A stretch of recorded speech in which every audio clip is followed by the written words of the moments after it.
l'on veut obtenir quelque chose qu'on n'a jamais eu, il faut tenter quelque chose qu'on n'a jamais fait. Mesdames et messieurs, c'est par ces quelques mots de motivation que je vous souhaite la bienvenue dans votre émission matinale, Le Meilleur Réveil. Le Meilleur Réveil, c'est sur l'ensemble synchronisé Guérit TV Monde et Guérit Radio du lundi au vendredi. Merci pour votre fidélité, chaque fois à renouveler.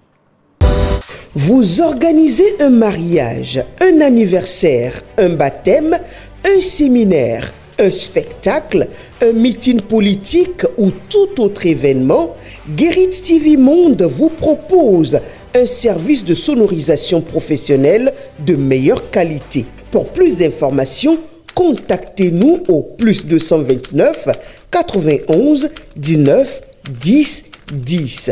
Guérit TV Monde, le leader des Web TV.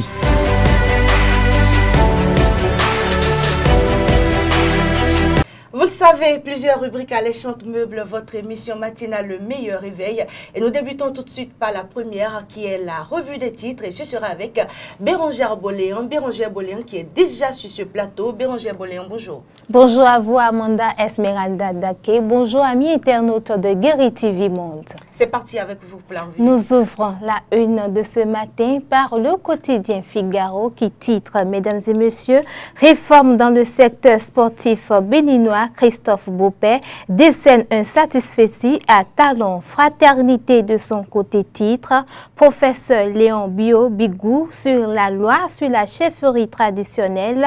C'est une disposition légale importante. Notre pays est devenu un pays où tout le monde est roi. Libération à présent, compétitivité du PAC et leadership féminin. 13 milliards de francs CFA octroyés au Bénin. Une prime à la bonne gouvernance. Le Soleil Bénin Info titre élection générale de 2026, l'opposition contrainte de changer de stratégie. L'économiste à présent, prévision de ressources, la douane vise une recette de 772,2 milliards de francs CFA pour 2025.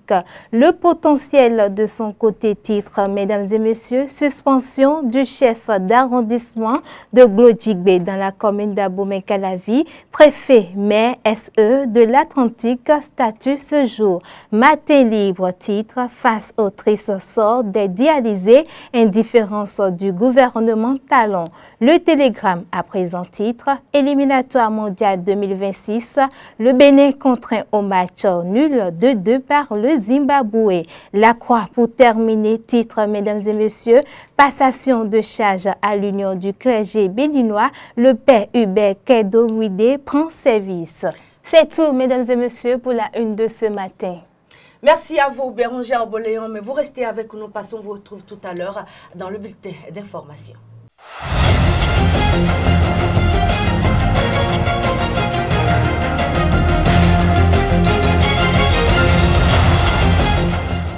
Bienvenue, mesdames et messieurs, dans ce bulletin d'information. On n'ouvre pas cette brève. Hier, jeudi 20 mars 2025, la Criette a ordonné la remise en liberté provisoire du TikToker Florent Maugnon contre le paiement d'une caution d'1 million de francs CFA. Cette décision intervient alors que le ministère public avait précédemment requis la relâche de Florent Maugnon, mais sous condition d'un cautionnement plus élevé de 2 millions de francs CFA.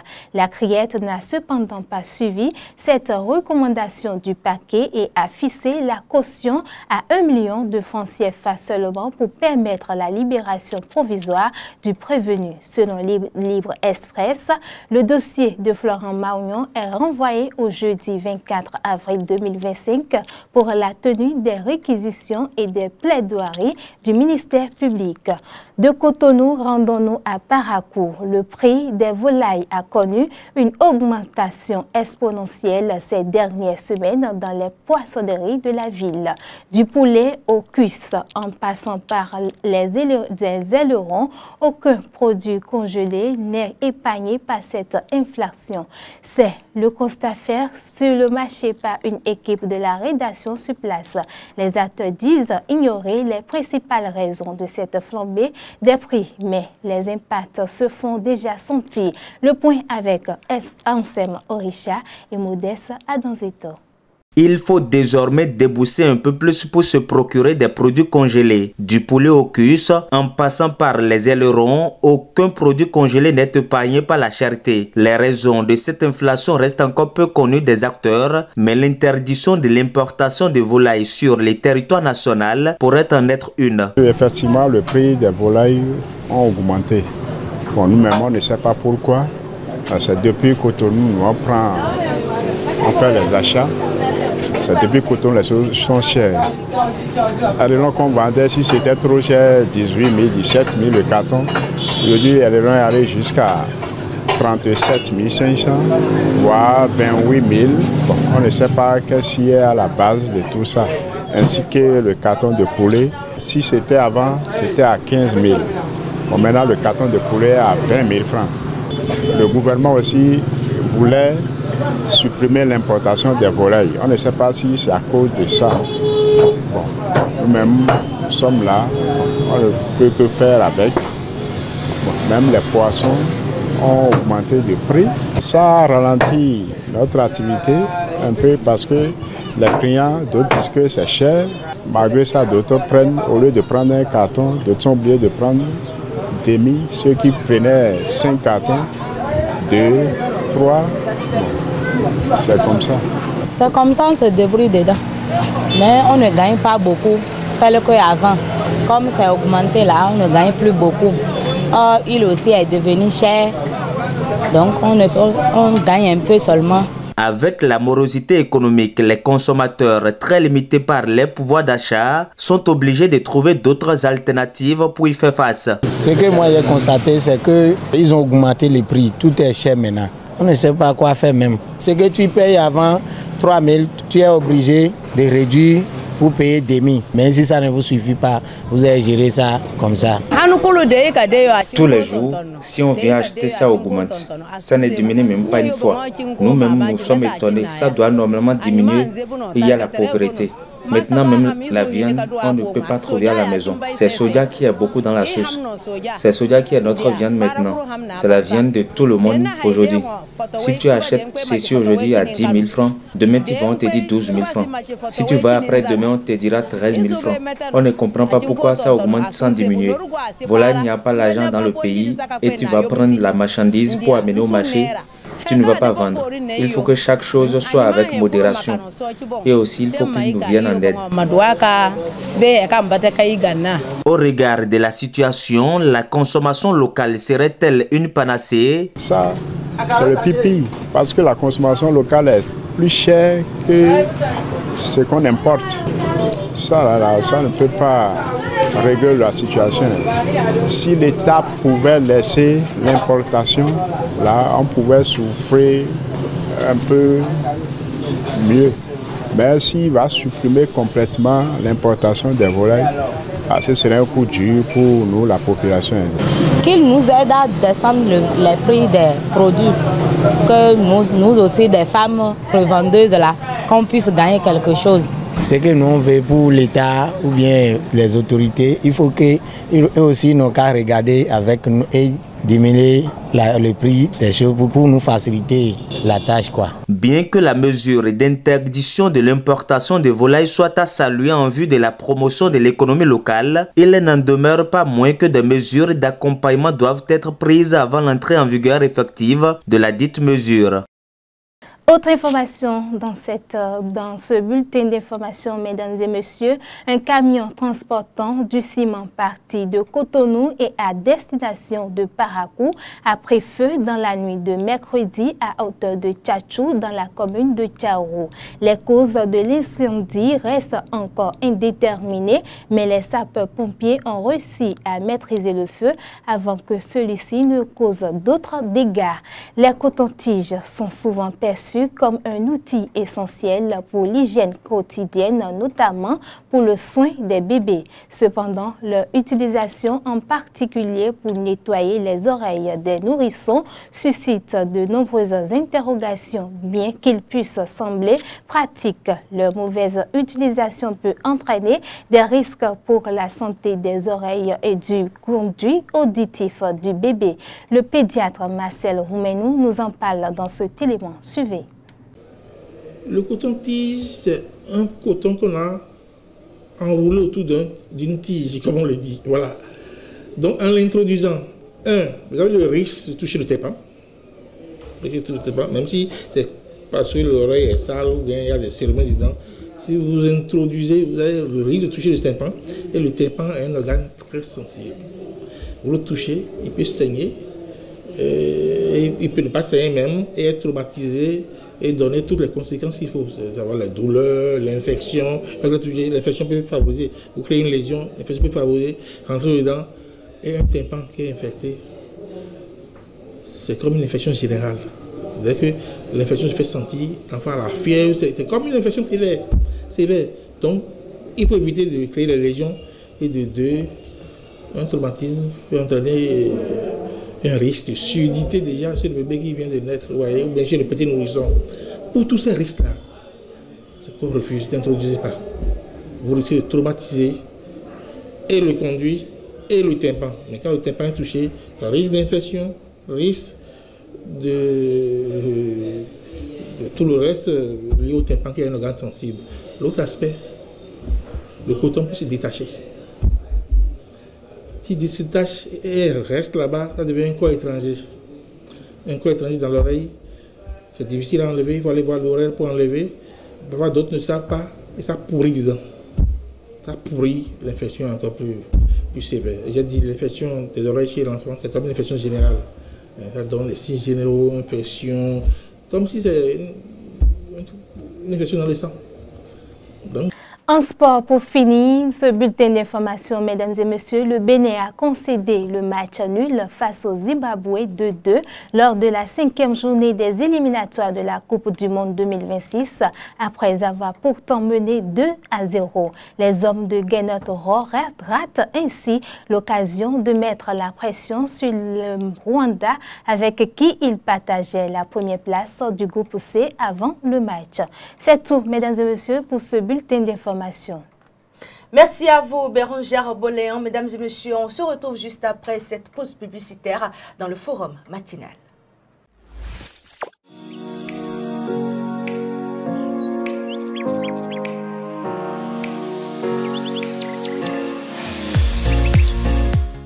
Nous voilà installés, mesdames et messieurs, dans le forum matinal de ce vendredi 21 mars 2025. Sur le plateau est déjà disposé Mathieu Kola-Oleboko. Mathieu Kola-Oleboko, bonjour. Bonjour Amanda, bonjour à toutes, bonjour à tous.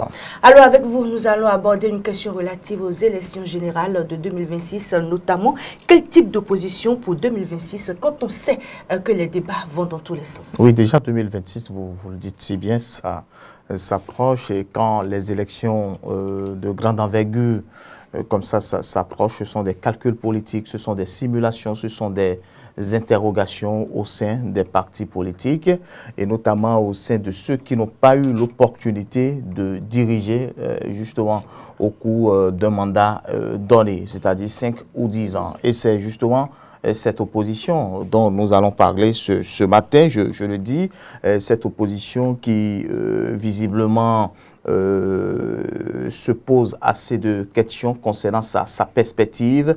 Est-ce que l'opposition sera-t-elle au pouvoir? Est-ce que l'opposition va-t-elle arriver à conquérir le pouvoir, convaincre justement le peuple et ses militants? Moi, je pense que c'est justement maintenant quel type d'opposition. Moi, quand vous voyez déjà l'environnement politique et vous voyez déjà ce qui se passe au sein de l'opposition, en tout cas ceux qui se disent être de l'opposition, vous vous posez la question de savoir si le principe diviser pour mieux régner n'est pas déjà là. Parce que moi, personnellement, il suffit de suivre certaines sorties médiatiques des partis politiques et vous vous demandez franchement quelle est la position d'un tel ou tel parti. Et même si vous voyez au sein du cadre de concertation, baptisé cadre de concertation, et que vous voyez déjà comment ça va dans tous les sens, comment le débat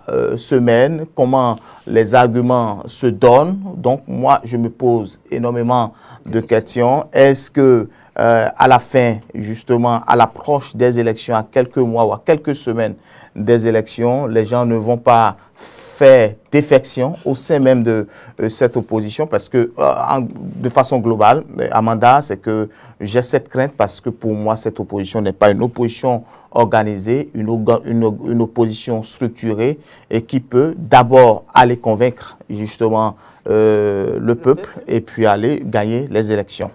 Alors, quelle possibilité, selon vous, s'offre à l'opposition aujourd'hui au regard de tout ce qui s'y passe? Oui, d'abord, lorsque vous voyez, c'est d'abord le nœud de cette présidentielle 2026 reste la réforme du système partisan.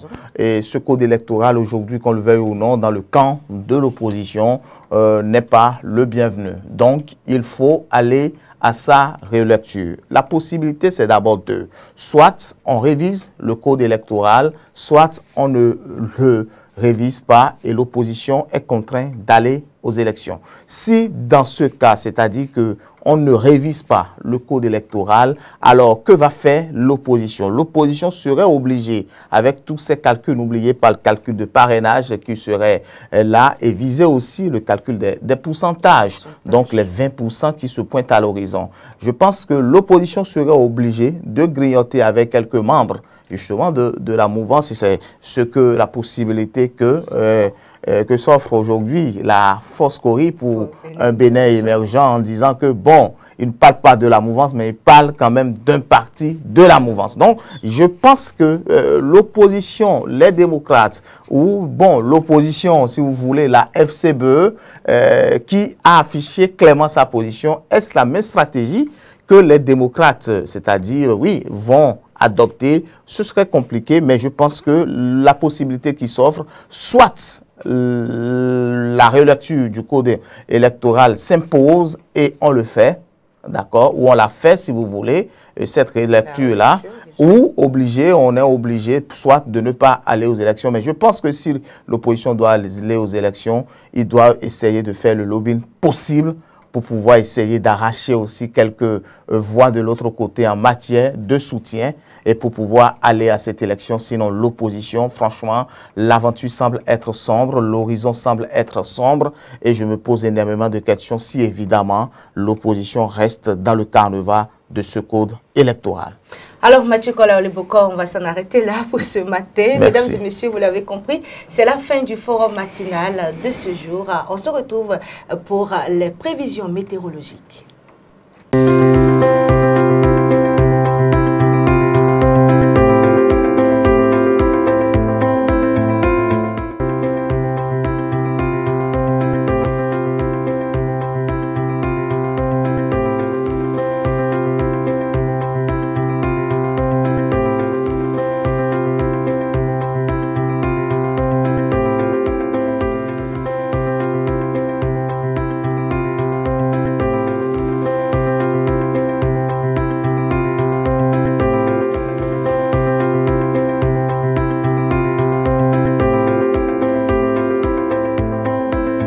Nous allons à nouveau faire un tour au service commercial avant de nous retrouver dans l'interview matinale.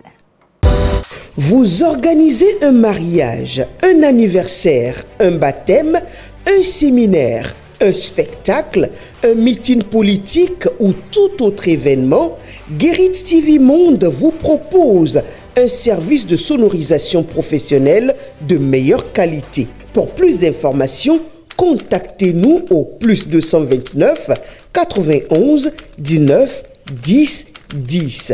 Guérit TV Monde, le leader des Web TV.